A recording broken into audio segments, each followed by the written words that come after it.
So how do you not become dead woman walking? Yeah.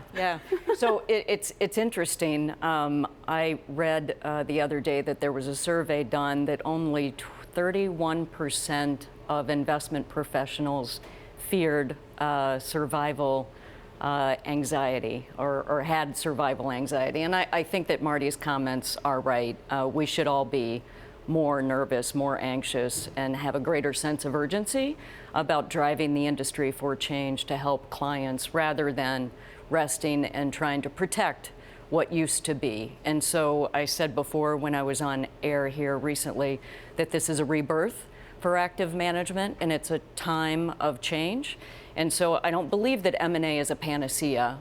If you have two troubled companies, putting them together means that you have bigger problems than you did before. So it very well could hasten your extinction, or strategic M&A can actually serve the greater good for the clients, as Marty, I think, was alluding to. Right, we've seen a lot of the big deals lead to some outflows, actually, and I'm wondering what that means for how you're shaping your own M&A strategy at Russell. Right.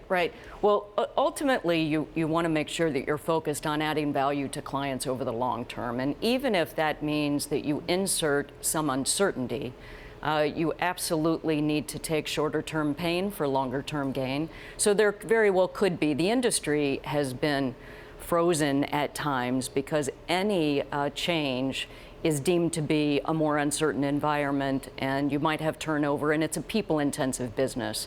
And so whether it's consultants analyzing you or it's clients putting you on a watch list because there's a change of ownership, there's an M&A activity, that can't stop you from running a great business and being focused on what will add value to the clients long term. So at just about $300 billion under management, does that mean you would do something transformational, a merger of equals, or are you looking at tuck-ons to add certain capabilities? Yeah, we don't have anything imminent to announce, but I would say that we're very proactive about thinking through strategic M&A. We've looked at several things to accelerate what we're already strong at. Alternatives would be one.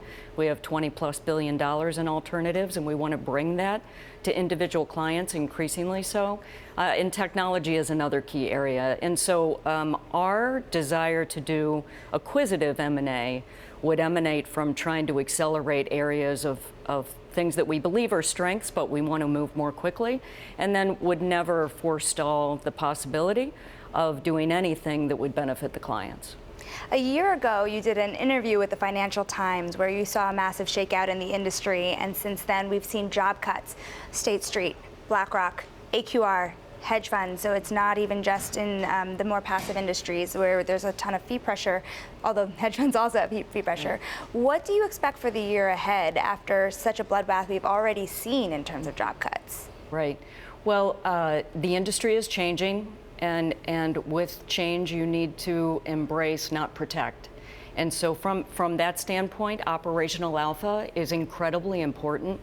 So we talk about investment alpha all the time. Running great businesses doesn't mean protecting the status quo. It means staying a step ahead. I like to talk internally about we'd rather disrupt internally than be disrupted externally. I'd much rather be in control of the changes that we need to do within the industry rather than be in reaction to them. So does that mean more job cuts? I think the industry at large has more supply than there is demand for many people doing much the same thing. So I was at a recent FT Future of the Asset Industry conference, and the point is many jobs will change, and so people will reskill. People will move into different parts of the industry, perhaps. So I don't believe the industry shrinks. I believe the industry changes, and with change comes adaptation, and so that means some people going out. It means other people coming in. Well, a big change happened this week with Charles Schwab, TD Ameritrade, and E-Trade all cutting their fees to zero. How does that, what does that mean for your business? Yeah, well, it means that you need to make sure that you're not taking more out of client returns than you should, right? So in a lower return environment, we have to be cognizant of the ecosystem that takes bites of the apple on the way to giving clients their real returns. And so what we're doing to drive those kinds of changes is on making sure that we have a very flexible model. We do lots of different solutions as well as service capabilities, but our goal and one of our key mantras is to make sure we're removing duplicative costs out of the system. And so, which I can talk about a little bit, but trading is one of those areas where there's also enormous cost in the system and overages that you can use to lower prices to clients.